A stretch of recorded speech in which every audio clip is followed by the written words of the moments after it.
My name is Olga, and yes, today I will be presenting one of my concepts.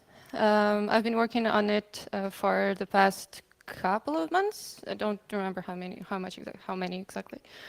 But yeah, if you have any questions or if you eventually would want to collaborate on something, drop me a message. Um, I'm going to start with introducing myself, as normal people usually do. As I said, my name is Olga, and my middle name, currently we live in a world where everyone should identify as something or someone. Uh, my second name is Dolores, uh, and I will probably tell a few words about why that's my second name. Has, can you raise your hand if you did not watch the Westworld series? One? Really? Okay. Online, guys, if you have not watched it, spoiler alert. So, The Westworld is a very good series, if you ask me. It's about a world where there are two types of people, of beings. First type is actual people that arrive at a Westworld park full of different entertainments and everything like that.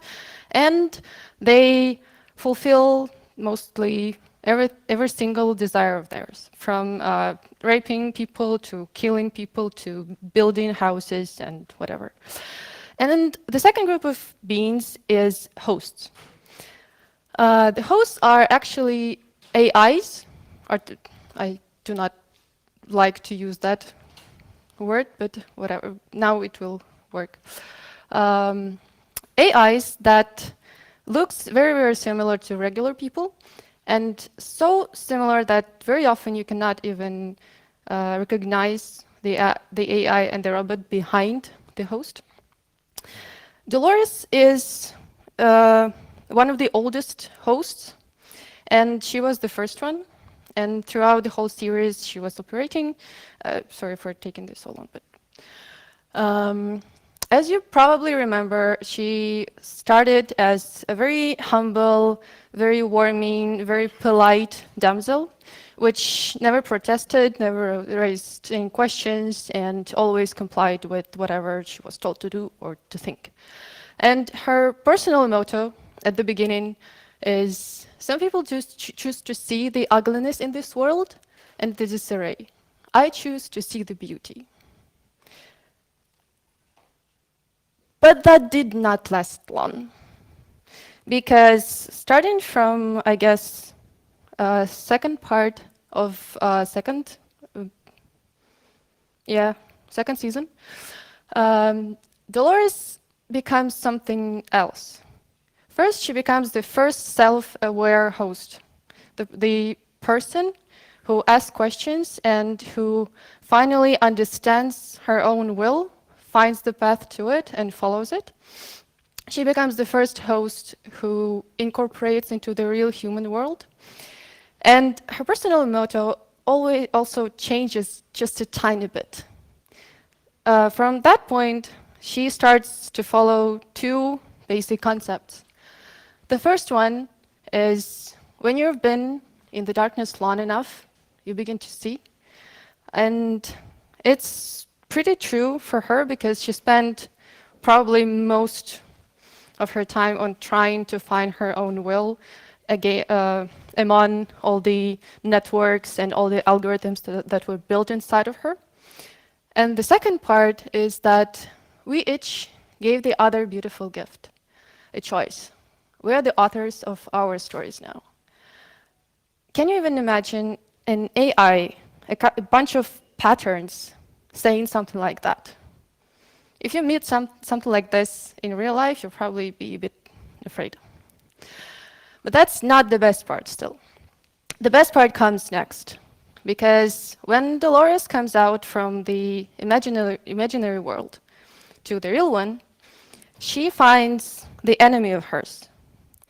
And the enemy is also an AI, and the name of that AI sounds pretty similar to some Christian entities that probably some of you follow and admire. She understood that that AI is actually something that wants to destroy those who have their own will, and eventually he fails to do that because she gets to him first. And sometimes this being, the AI, is referenced to as common good, sometimes as a god, sometimes as collective benefits, but all of those are still the same concept. Yep.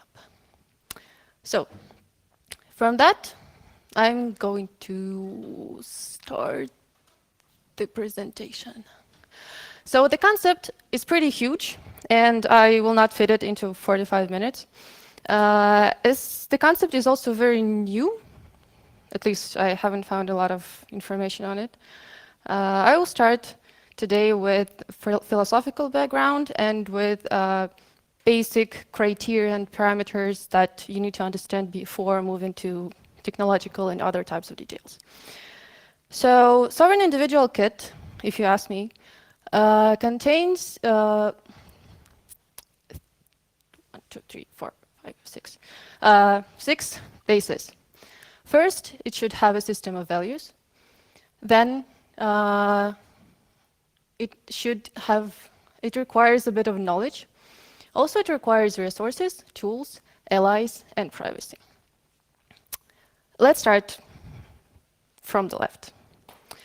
First part of the concept is intrinsic system of values. Why? I mean, everyone knows what sovereignty is, probably, as they say. Everyone thinks that they know what's good for them. Everyone thinks that they're pretty much educated. Probably I'm going to show you that that's not really true. And this sovereign individual kit from a philosophical background, of course, also has a story behind it. And a story is creating a story is a skill that evolutionarily helped us as species become something more than just an animal. This is why we now can create art, create music. This is why we can engineer things. This is why we can think. This is why we can build. And out of that, out of just a skill to create a story, the philosophy was born. Not the philosophy of modern times, but the ancient one. The philosophy which is the study of general and fundamental questions about many different things, about existence, knowledge, values, reason, mind, and language.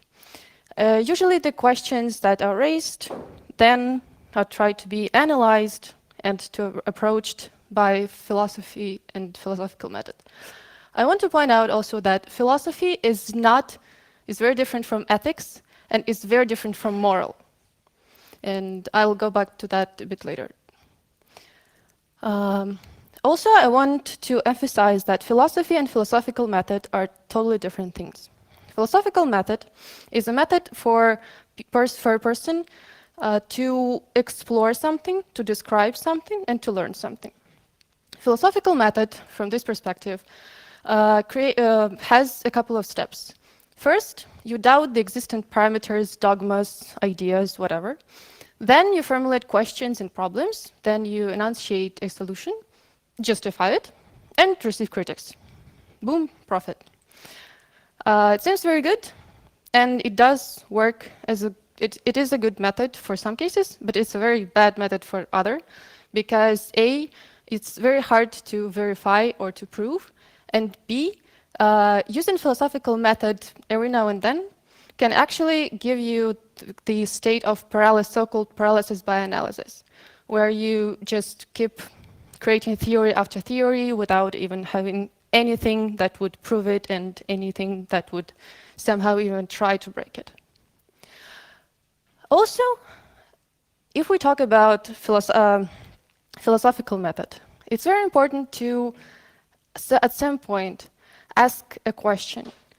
Where do you actually draw the line between a fiction and idea, between something that was just a legacy misconception, cargo cults, or something like that, and a really, really valuable experience. This is probably the character that everyone knows about, and a lot of people can say that she was mad, that Alice made nonsense, she said nonsense, and all of her deeds, all of her actions were pretty much insane. A, I can disagree on that, and B, she is a perfect example of using the philosophical method. In order to coming back a bit, in order to establish a system of values, we need to first talk a bit about the basic terms that everyone is using now. Because sovereignty is the new hype, as privacy was before it, as freedom was before it, as whatever was before it. And it's pretty important to clarify answers to three basic questions. Who is an individual? What is freedom? And what is sovereignty? Let's start. The first question is, who is an individual? According to many people that I asked, an individual is every living being on the planet, not human. Every living being, including plants, including animals. I mean, come on. My interpretation of what an individual is, who it is like this. Individual is something or someone, if we talk about AI, that has these parameters. First, it's individual, which means it's non-divisible. It's like one person, you cannot have half of the person, right? You cannot have half of the individual. It's one whole. And it's someone that stands outside the crowd. It's one single being. Second, individual always needs to have a well-formed understanding and perception of himself and the world that surrounds him. And lastly, which is probably the most important thing, he always makes decisions according to individualistic decision-making system, not the group one, not the collectivist one. Next, what is freedom? Same pattern. Asking people around, I got these concepts and these definitions. So freedom is when you can choose the master to serve. Freedom is when you can manifest social justice, for sure. Freedom is to be warmly welcomed by your community and supported, to be supported by the government. And of course, freedom, being free also means to be free from viruses and everything that our healthcare system helps us with. But looking at all of those parameters, you kind of might have a bit of doubt. And probably you have these doubts. The expectations of what freedom is, according to those people, seem pretty like normal for the average person. But they never think about what those things actually mean and how they're being implemented in real life. If we take the first parameter, when you can choose the master, freedom is when you can choose the master to serve. What in reality it means is just to choose between 50 shades of shackles that might be put on you. If you talk about being warmly welcomed by your community, probably you might remember what social stigma is. For example, like best example of social stigma is the abortion topic. It can be legal in some countries, but it's so socially unacceptable that even if you do that, you're out. Just like that. And for sure, the current two very important pains is the support by the government and healthcare systems. Supporting bills that are just given to any businesses right now as, again, probably a shackle or a mask to just shut the business up, stop it from crying all over the newspapers that the business is dying. And at some point, if we talk about the healthcare, we also can see the paralysis of many people because they understand that one positive result of test, which can be false positive, can actually lead to them losing pretty much everything that they own. So, what is freedom? Freedom is actually to be your own master. Freedom means to understand what you want every single moment and to be able to act on that desire without willing to compromise on any details and without asking for permission. And very important to notice here, asking for permission and collaborating with other individuals are totally different things. I will talk about this a bit later. So, to sum up, freedom does not mean to be free in choosing your masters. Freedom means to be strong and conscious, to have no external masters. The only power that you need to submit to is the power of your own will. And persons and individuals' own will should be the only master and the only power that you can submit to. What is sovereignty? This is my favorite. So, according to many people, sovereignty means feeling comfortable when being alone, having a farm with potatoes and cow. Someone told me about having a gun, not learning how to use it, not having like a couple of guns depending on the situation, like not having knives, but just I bought a gun. I'm sovereign. And lastly, I heard a verb, to sovereign. I have no clue what that means. Yeah. So, if you ask me, I would say that sovereignty is to be able to uncompromisingly fulfill your own will. It means to attack your enemies and to defend against them, and to do that against everyone who tries to take at least something away from you, and the most important, no matter what the cost is. So, who is sovereign individual then? Probably to describe it shortly, the evolution of sovereign individual and free one can be described like this. First, individual makes his own decisions. He does not just give away his right to do that. Second, he discovers different restrictions on his way and limitations to make his decisions.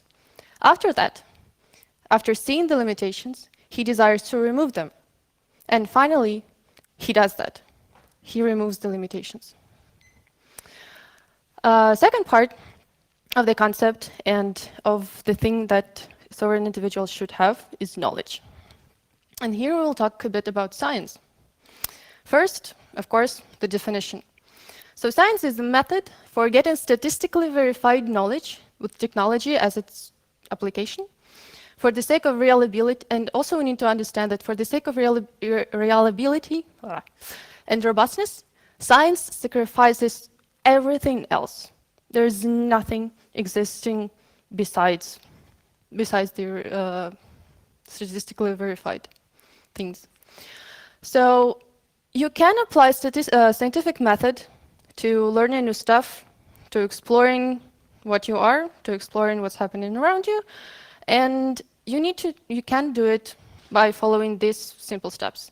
First, you observe, then you formulate a hypothesis. After that, you provide an experiment, and then the refinement of the hypothesis takes place. Pretty simple. The downside of using this method everywhere isn't that it's effective in minimizing risk of failures, yes, but it becomes highly ineffective when you are willing to risk, when you do not have a lot of data to process, or when you are limited in time. If you ask me, I would say that in order to become free and become sovereign, you need to know, like, for sciences, First is history, but please, like this is probably one of the best quotes that I remember from my history lessons at school. My teacher said that on the first lesson, remember, child, that history is the greatest whore of all. Because who writes it? That person or that collective has all the power over the history. So a person needs to know history, a lot of it, and verified. A bit of biology, which includes genetics, biochemistry, biophysics, and biomechanics would also be good. Physics, and of course, math. To visualize this, it should probably be something like this. Somewhere here, you have, I am not sorry, economics, which is not even a science. Then sociology, psychologist, biologist, chemists, physicists, and each of them thinks that they're like on the top of the mountain. No. Next, to become sovereign individual, you need to have resources. Here I will be pretty fast, because probably a lot of you thought about what resources you need to have in order to build something, to become something, to have a business, whatever. And probably a lot of you thought or understood that the resources that you need is time and money.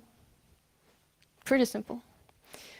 And I will not analyze this part for a long time. I will just ask you a question that is actually pretty important to answer for yourself, not for me. What would you do if you had all the time, if you had all the resources? Well, especially if we talk about money, like if you have time, then money is just a matter of time. Next, of course, you need the tools. Tools can be categorized on 4 different perspectives, like many more others, but these are the main ones. First, digital and physical, and then tools of defense and tools of attack. Here, I need to point out that, yes, you need to attack people, you need to attack governments, you need to attack collectives. This is where I do not agree with non-aggression principle and all of that. That's a different story. Because to attack actually means to be smart enough, to be intelligent enough, and to actually have the advantage over your enemy, and to lose that advantage and not to strike first is stupid, to say the least. Very important thing. You still, even if you are a sovereign, even if you are an individual, even if you are free, you still need to have allies. A lot of people know from probably building businesses that it's very important to have good business partners, to have allies that would fight with you and everything. And a lot of people look for them. But this is what they usually find. They find friends, they find lovers, sometimes they even call their parents allies. Which again does not make much sense. My definition of an ally is someone that shares your ethics and your core values. Is the one that is willing to pay the same price that you pay for achieving common goals and for protecting the shared values.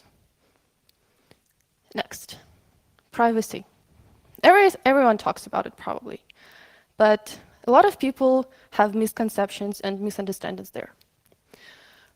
A lot of people think that privacy, how they use it, they use privacy to mislead. And for many people, privacy means just lying.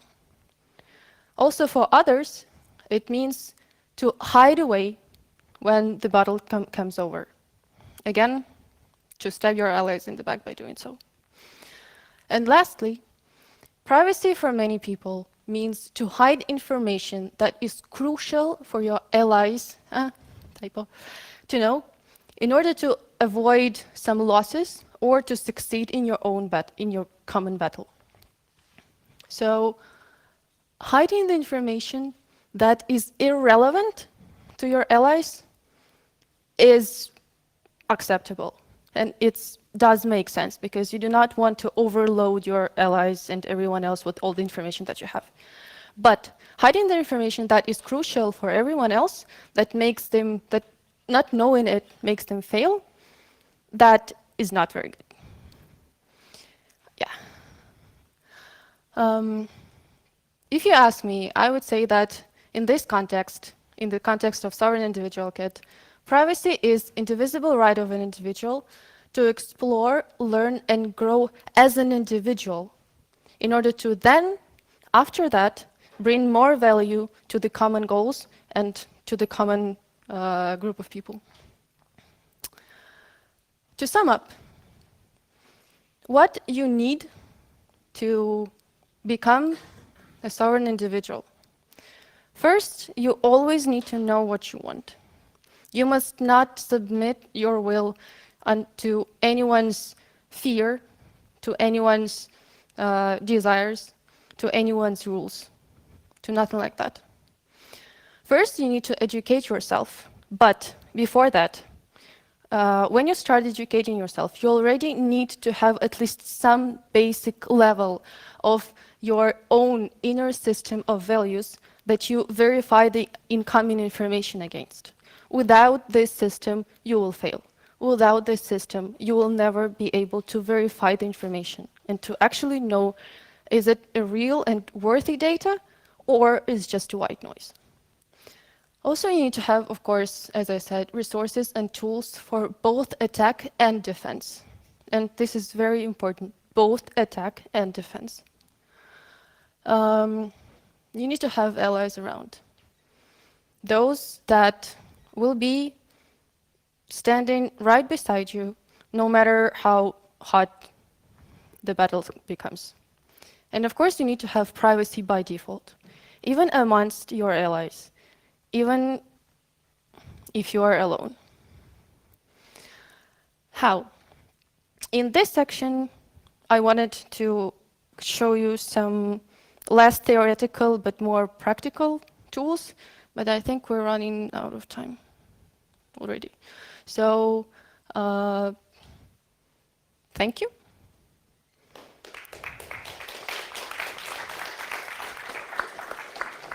If you have any questions, yeah, please. I'm here.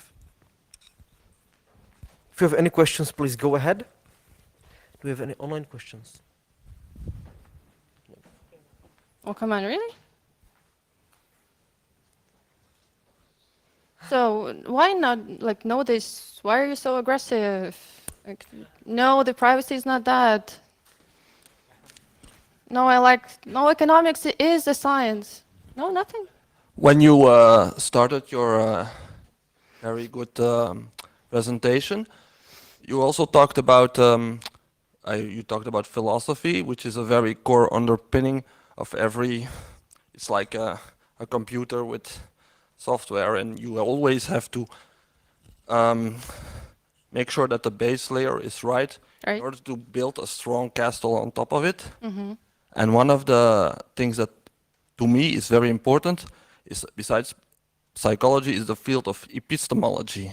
Because if you go into that field and then into economics also, you can optimize your vision on, or your way of thinking about reality, which is very important because you always have to analyze information and make and sort it out in order to filter out misinformation and only take into account correct data and relevant information.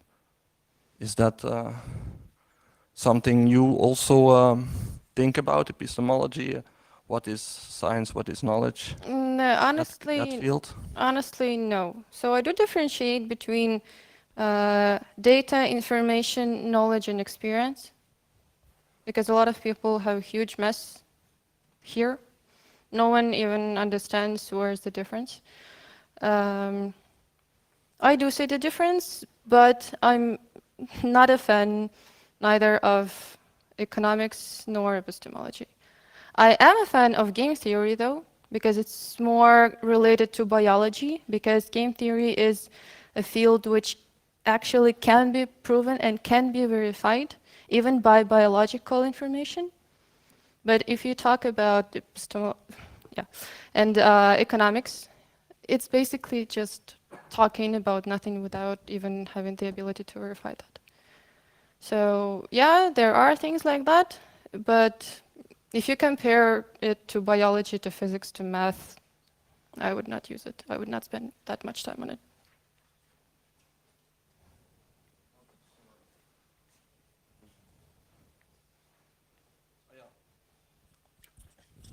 When you talk about attack and defense, in what regards do you, in what way do you want to attack? Is it physical? Is it using technology to destroy your enemies on the battlefield or in society? Or how do you see these things? Are you going to destroy the character, or are you going to undermine reputations, or are you going to, in what kind of concepts do you watch? What is your philosophy I of would war? prefer, like, my background is medical. I'm a medical doctor, so I can say that I prefer the personal approach. If in order to attack someone and to protect myself from someone, I need to physically do that, that's the only option. If in order to crush my enemy, I need to just break his will, as Chinese manuscript teach very nicely, I would go for that. It always depends on the level, on how bad the conflict is, and what tools can be used, what tools will work, and what will not. I'm not limiting myself in any case.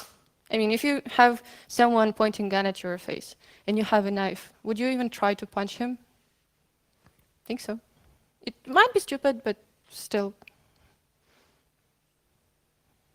And if you have someone that tries to hack your database or put you in jail, you still can use informational tools for that, for attacking him. But I'm a fan of economics, but from the Austrian school. I don't know if you are aware of the Austrian School of Economics. Yeah, I am. And that school also lays a very heavy emphasis on the concept of opportunity costs, and I think that is a very core principle that always must be taken into account when taking action in attack, defense, economical moves. I think because in war the ultimate opportunity cost is your life, so it's quite vital to be balanced in how you handle that kind of matters. Well, very good comment on that. And again, if you ask me, I would approach the same topic with probably neuroscience, with biology, with genetics, with behavioral algorithms, behavioral patterns, not with economics. Economics is unfortunately, I mean, have you had Einstein of economics? No. Have you had anyone? Uh, I mean, Albert Einstein and Mises, like, come on. You have to read Human Action. It's 1,200 pages of. Yes, yes, I did that. And what I do now is I respond to you according to my knowledge and my experience. And yeah, those guys are great. Mises, awesome. But I cannot force myself to read through all of Yeah, but what I they did, also have a because background I cannot in. just I cannot very often see how that can be applied. And I can often see how biology proves them wrong or cannot verify what they're doing. So if you take behavioral patterns, if you take evolution, and if you take economics, you can very often see the conflicts between them. And I'm like, with these guys, I don't come from economics.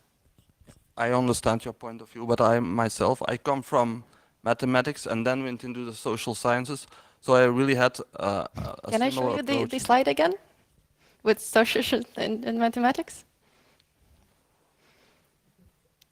Did you pay attention to it? No? At least?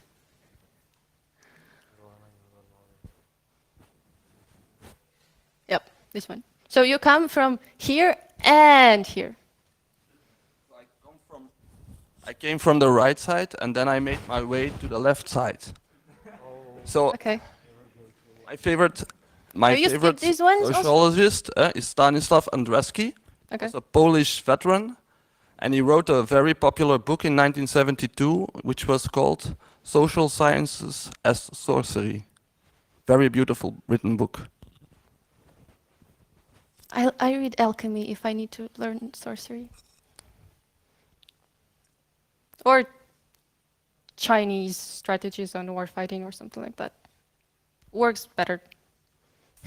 But I do appreciate your thoughts actually, and might be we could have a debate over coffee or something. I will not spill it in your face, relax. Hi. Okay, so my question is when you say that to attack, like I understand if someone is pointing a gun at you that Yeah. you can defend yourself, but that's not attacking, that's defending. Mm-hmm. But when you say like attack before someone do something to you, how can you know that someone will do something against you if they're not doing anything yet? There's a very good movie called The Red Cliff. Uncut version is the best. Cut version does not answer all of the questions.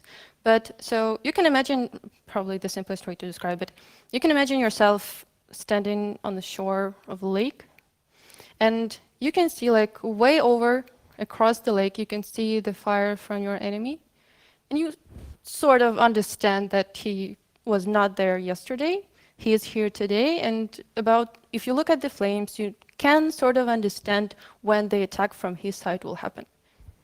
If you understand that, and if you know that you, A, understanding that and knowing that is already an advantage, because you can do something with that information. B, why not to do something with that?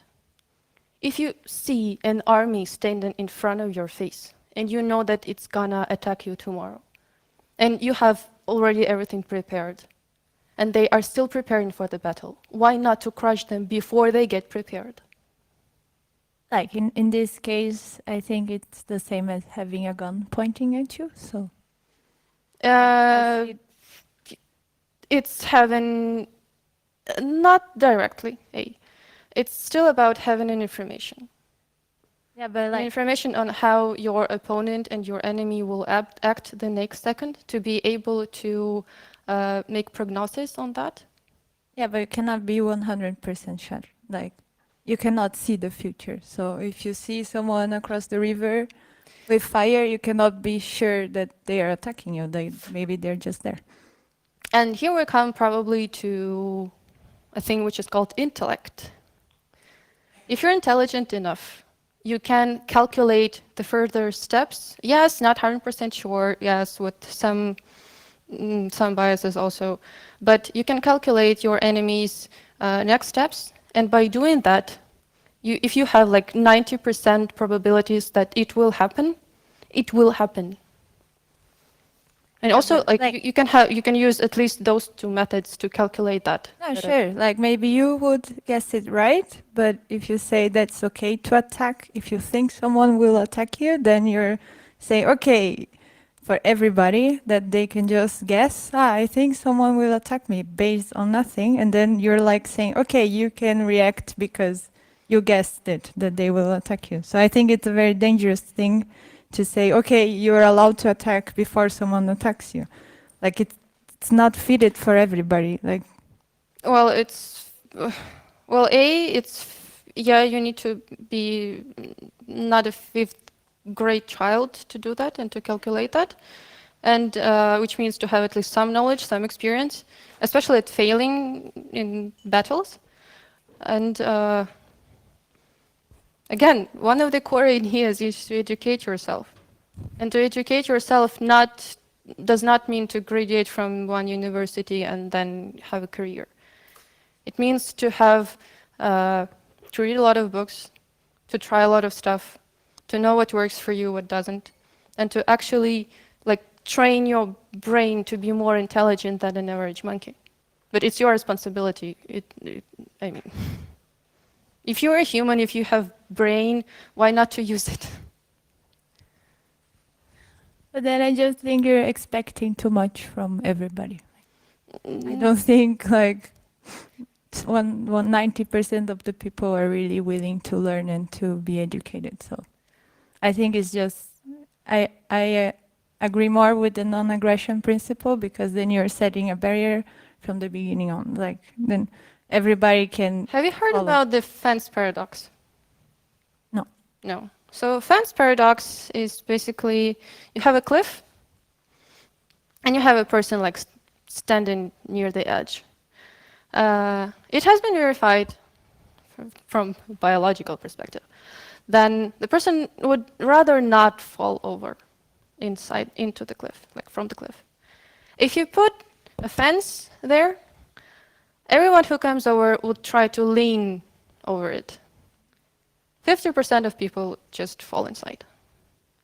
Setting up some artificial barriers, they never work. You can even see how children behave. If you set up some artificial barrier, they will still be too curious. They will be curious to break it. They will be curious to know what's about the barrier. And they will harm themselves more, and probably everyone else around. So I do not see the reason why we should just have a threshold for that. I mean, that is not the threshold that I would set for them. Let me put it like this. Because yes, I do not talk to dumb people, for example. And I can say openly that they are dumb. And I do not care. I do have some thresholds, but they are not artificial, and they are not, you are forbidden to do this and that. They come from totally different systems. I mean, if you give a couple of monkeys a couple of guns, you will have more oxygen, right? So eventually it's good for the kids also, and for the ecology.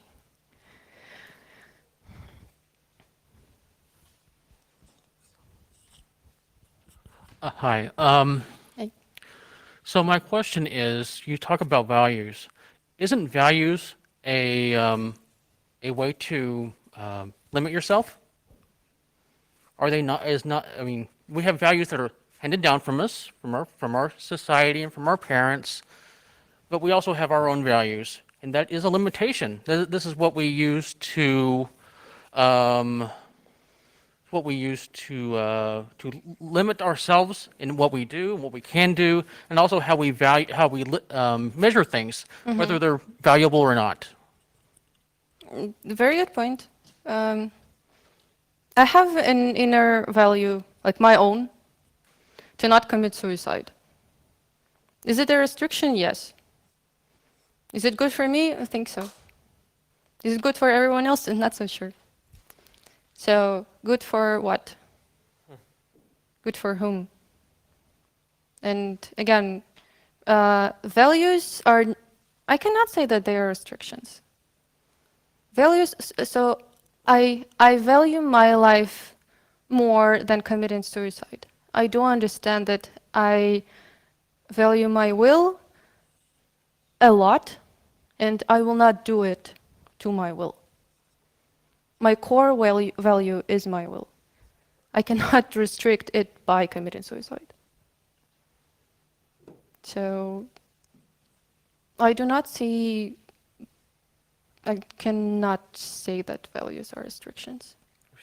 I cannot even say that principles are restrictions. I mean, if you have experience about something, if you failed at something, if you lost something, you sort of understand that if you do that again, that will happen again. You will still lose. You will again fail and everything like that. Do you call that a restriction also? I mean, it's common logic, common sense, self-defense at some point from your own stupidity. What was the old story that the definition of madness is doing the same thing and expecting different results? So, yes, I mean, that's obviously it's not something you do, but you do learn from your mistakes. You tweak it a little bit, you try again, maybe you fail again. Of course, that's just going back to the scientific method, you know. So the fact is you don't want to have the same outcome, so you don't do it again. So that is a restriction. Say, don't do it again because you're going to have the same outcome. But what I'm talking about is personal restriction, not external restrictions. Okay. Yeah. Can you rephrase then, please? So what I'm saying about values is a personal restriction on how you see life and how you measure things. I'm not talking about external. I'm not talking Yeah, about okay. external I think I because get it. external would be against my libertarian beliefs. Because I don't want to tell other people how to do it. Okay. So, is discipline also a restriction? It's a restriction. I would think that I would probably tell again that if you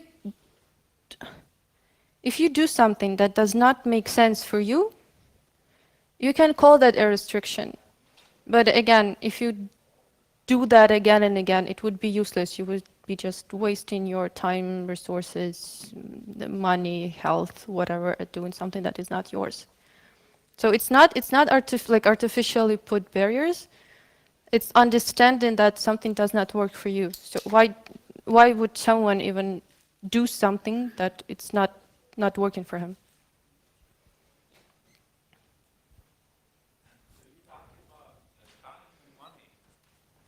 Well, those are, especially time, like time is the most scarce resource. I have a experience, the more money I have, the less time I have.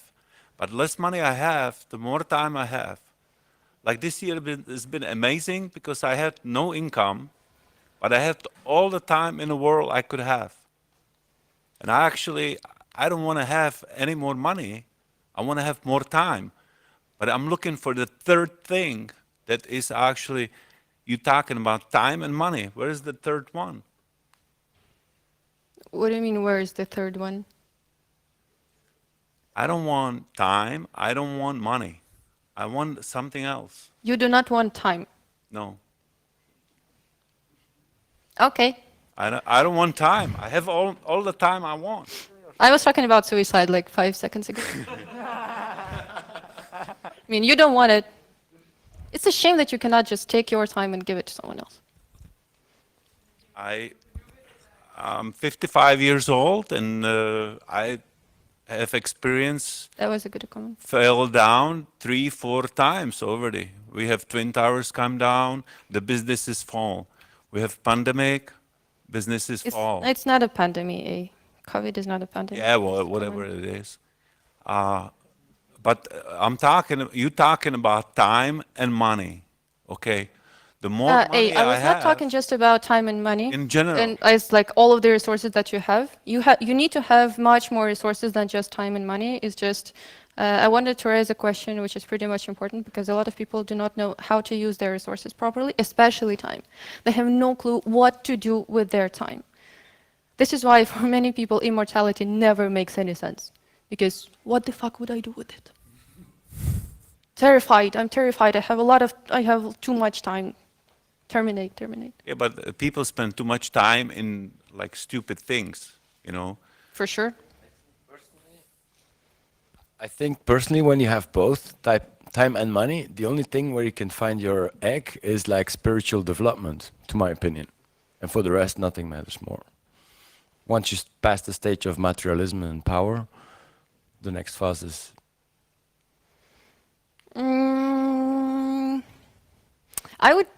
Good comment, but I would tweak it a bit. I would not call it a spiritual development. I would call it the development of your inner will. Your development of what? Of your inner will. Your will. That's part of the spiritual development, probably. Well, yes, to find but your purpose. the spiritual development is is on the top of the iceberg, on the tip of it, and actually making yourself and making your will expanding into the outer world more and more. So for that, some sort of, how people call it, spiritual development can be applied, yes, but it would be just one of the tools to do that.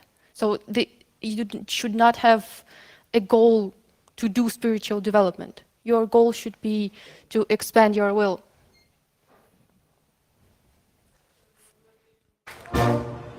you.